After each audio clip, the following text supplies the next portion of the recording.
Visame pasaulyje žinoma milžiniškų siuntų gabenimo bendrovė UPS savo sėkmės formulę atskleidė naujoje knygoje Didysis UPS – dar negirdėta istorija. Knygos autorius Gregas Nymanas, išdirbęs kompanijoje 35 metus, supažindino su netikėčiausiom verslo strategijom, padėjusiom pasiekti stulbinančių rezultatų. Vienas jų – kaip per dieną pristatyti net 14 milijonų siuntų visame pasaulyje. Kaip sakoma vienam skyriui, ryžtingi žmonės gali viską. Ir ryžtingi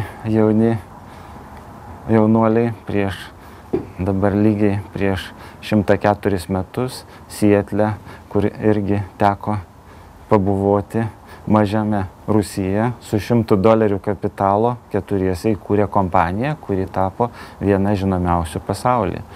Tačiau svarbu buvo ne tik tai tas pradinis kapitalas, daug daugiau nuolatinis mokymasis, tobulinimasis ir laikymasis tų paprastų principų, kuriuos dažnai labai vadiname vertybėmis, bet iš tikrųjų tai jaunų žmonių suprastas, sąžiningas, tvarkingas, atkaklus darbas.